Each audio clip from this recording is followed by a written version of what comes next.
I want you to perform a mental exercise with me right now. This isn't a polite request. It's a reconnaissance mission. I want you to visualize two men. They're the same age. They live in the same city. Perhaps they even work in the same mirrored glass office building.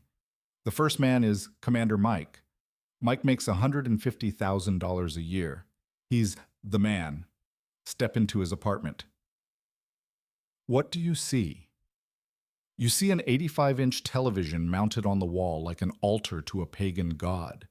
You see a $6,000 Italian leather sofa that he's afraid to sit on for fear of scratching it. Go to the garage. There's a kayak hanging from the ceiling that hasn't seen water in 3 years. There's a set of titanium golf clubs he's used twice. There's a motorcycle under a cover. There are toolboxes he doesn't even know how to open. His closet is bursting with designer clothes with the tags still attached. Now, look at Mike's face when he opens his banking app on the 25th of the month. There's a cold sweat on his forehead. There is a knot in his stomach. Mike earns $150,000, but he is 2 paychecks away from losing everything. He is a glass giant. He is a slave to the things he bought to impress people he despises. His house isn't a home. It's a museum of failed intentions and a graveyard for dead money. Now let's visit the second man. Sergeant Dan. Dan makes $70,000 a year, less than half of what Mike makes. Step into his apartment. What do you notice first? The space, the visual silence. The sofa is comfortable but simple. The TV is a normal size. The kitchen has exactly the knives and pans he uses to cook his own food. There's no kayak on the ceiling, no junk. The guest room isn't a dumping ground. It's a functional office or a place to train. Look at Dan's face. He opens his banking app with the calm of a Buddhist monk or a sniper before the shot. He has 18 months of expenses sitting in liquid cash. He invests 30% of every cent that comes in. He sleeps 8 hours a night without medication. If his boss screams at him tomorrow, he can smile and quit on the spot. Dan, earning half as much, is 10 times wealthier than Mike. This isn't a story about income. If you think this is about how much you earn, you've already lost the war. This is a story about the hidden, dangerous, and parasitic relationship between stuff and freedom. Mike isn't stupid. He doesn't throw money in the trash. He's not a gambling addict. He just fell into the oldest trap of modern capitalism. He built a life that demands every drop of his blood to maintain. He bought his own cell, brick by brick, object by object. Today, I'm going to teach you how to break out of that cell. I'm Buck. And today, we're talking about tactical minimalism. It's not about living in an empty house with one chair and one plate. That's for ascetics. It's about understanding that every object you own is an enemy soldier draining your energy and your capital. I'm going to give you the financial rules of engagement that separate the men who always have money from the boys who never do, no matter how much their salary increases. Get ready to audit your life, because what I'm about to tell you will hurt, but it will set you free. To start this operation, I need to install new software in your brain, a new way of looking at every physical object in the universe. It's called the theory of double cost. Most men are amateurs. They look at the price tag. Oh, this drill costs $200. I have $200. I'll buy it. Tactical error. The sticker price is just the entry fee. It's the cost to bring the object inside your perimeter. But there is a second cost, a ghost cost, invisible and eternal, that bleeds you day after day. The second cost consists of 4 attack vectors. Storage, logistics. Where are you going to put it? The square footage of your home costs money, rent or mortgage. If you have a room full of junk, you're paying rent for your trash to live with you. That treadmill that became a clothes rack, it's occupying 2 square meters that cost you, say, $500 a year in taxes and fees. Maintenance. Deterioration. Things break. Things need cleaning. That boat in the garage? It needs oil, a cover, insurance, registration. The golden rule is that annual maintenance costs 10% of the asset's value. A $30,000 boat costs $3,000 a year just to exist, even if you never put it in the water. cognitive load, the mental weight. This is what kills your testosterone and your focus. Every object you own occupies a fragment of your mental RAM. You have to remember to clean it, fix it, insure it, protect it. Visual clutter increases cortisol, the stress hormone. Your junk-filled garage is literally making you anxious and less productive at work. Opportunity cost. Dead money. Every dollar trapped in a useless object is a soldier that isn't on the front lines fighting for you. That $15,000 in home gym equipment you don't use? If it were in an index fund, S&P 500 for 20 years, it would be $70,000. You didn't buy weights, you bought your own future poverty. When you add it all up, reality hits you in the face. Most of your possessions cost more to keep than they cost to buy. Commander Mike doesn't get this. He thinks accumulating things is a sign of power. Sergeant Dan gets it. He knows a light rucksack allows you to march further. Tactical minimalism isn't deprivation. It's combat efficiency. It's eliminating dead weight so you can move fast and strike hard. How do you decide whether to buy something or not? With emotion? With advertising? No. You use the math of cost per use or cost per round. Before you swipe the card, you're going to perform an intelligence estimate. How many times will I actually use this in the next 12 months? Divide the total price by the number of uses. This is the only honest metric of value. Let's compare. A high-quality tactical jacket costs $400. Expensive? If you wear it 200 times a year because it's your primary jacket, the cost is $2 per use. That's cheap. It's an asset. Now, that waffle maker or that kitchen gadget that cost $100, you use it twice a year, once when you bought it, once when guests came over. Cost per use, $50. That is obscenely expensive. It's a stupid luxury. This math destroys 90% of impulse buys. That suit you bought for one wedding and never wore again? It was the most expensive rental of your life. That video game you played for a week and then shelved? Burned money. On the other hand, this rule validates what is good. A $2,000 mattress? If you sleep on it for 5 years, it costs cents per night. It's the best investment of your life because it affects your spine, your sleep, and your capacity for war. A good coffee maker you use every day that keeps you from spending $5 at Starbucks? It pays for itself in 3 months. The cost per round rule cuts through marketing fat. It reveals what is a tool and what is a toy. Men buy tools, boys buy toys. Now, let's talk about what you already have. Your house is full of zombie assets, things that are dead but still taking up space. How do you identify them? Apply the fire test. Walk through your house. Look at every object. Look at the guitar in the corner. Look at the books on the shelf. Look at the tools in the garage. Ask yourself, if my house caught fire today and I lost everything and I received the insurance money, would I buy this item again tomorrow? Be honest. Would you buy that bread maker again? Would you buy that set of rusty weights again? Would you buy those clothes that don't fit you anymore for when I lose weight again? For most things, the answer is a resounding no. No, I wouldn't buy it again. I didn't even remember I had it. Then why on earth is it still in your house? Those items exist in your life out of inertia, out of guilt. Oh, it was a gift. Oh, it was expensive. This is the sunk cost fallacy. The money is already gone. Keeping the object is punishing yourself daily for a past mistake. Sergeant Dan ruthlessly eliminates whatever fails the test. He sells it, he donates it, he throws it away. He clears the perimeter. Every object removed is a gain in mental clarity. It's less visual noise. You feel the environment get lighter. Cleaning becomes faster. You know where everything is. You stop living in the past, who you were when you bought it, and start living in the present, who you are now. There is a pattern I see constantly in men who earn well but stay broke. It's called upgrade by boredom. They replace things that work perfectly just because a new version came out or because they got tired of the color. The iPhone 13 works perfectly. The battery is good, the camera is great, but the 15 came out. And the marketing says it has space-grade titanium. The 3-year-old car runs smoothly, has AC, and gets you from point A to point B safely. But the neighbor bought the new model with the digital dashboard. These upgrades feel like progress.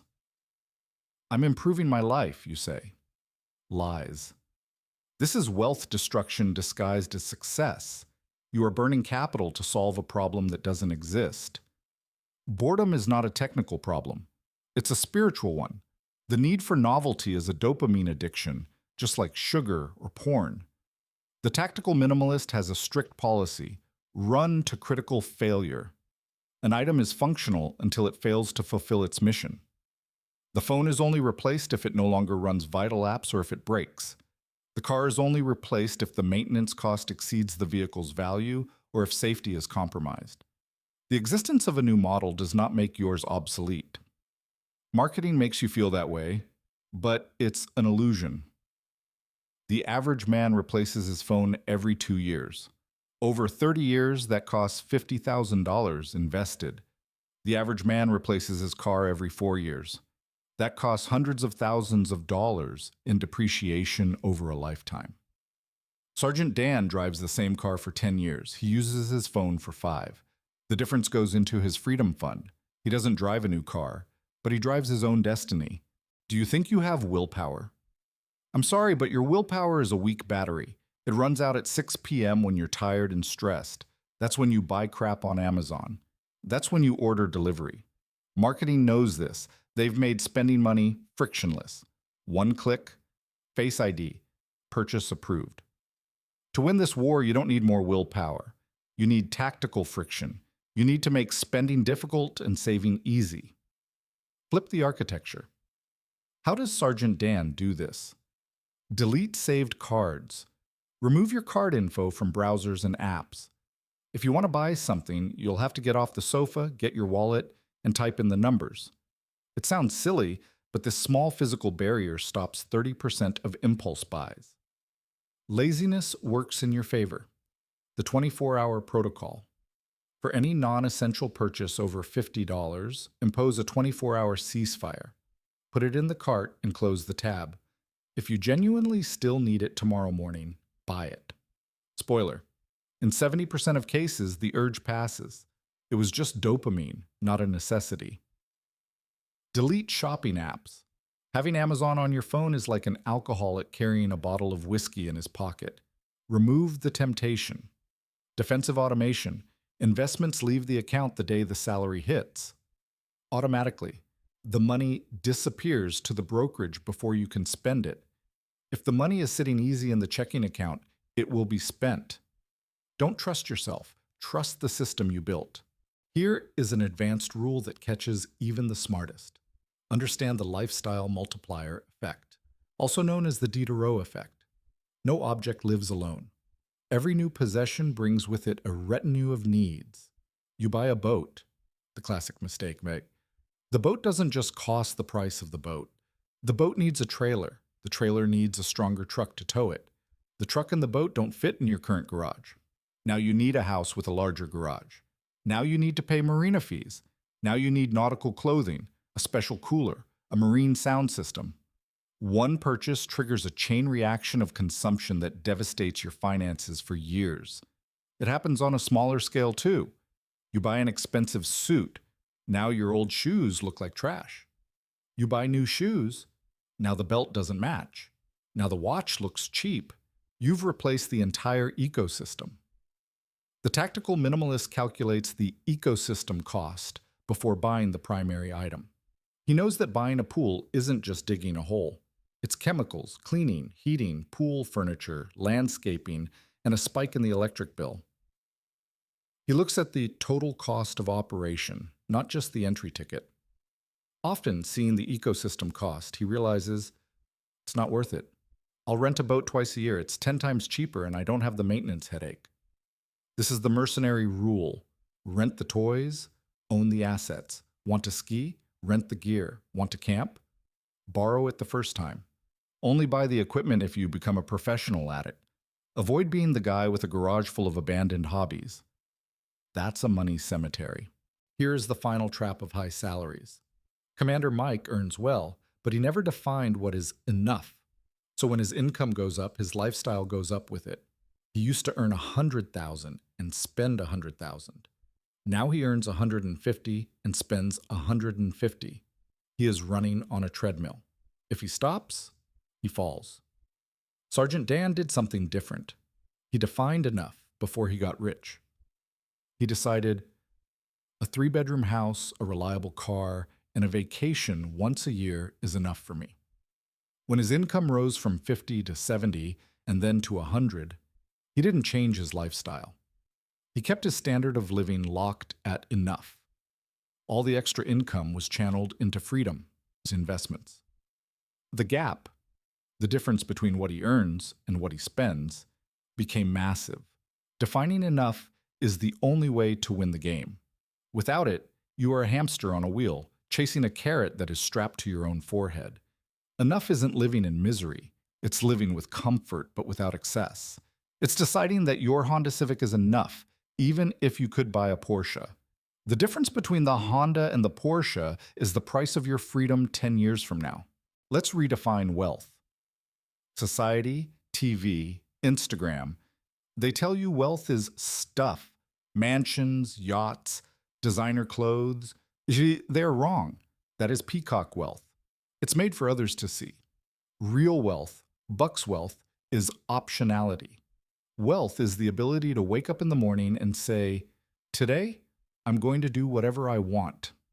Wealth is being able to say no. No to a toxic client. No to an abusive boss.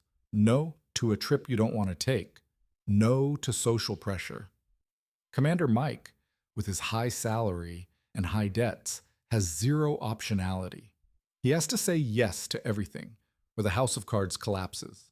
Sergeant Dan, with his lean lifestyle and his war chest full of invested money, has infinite optionality.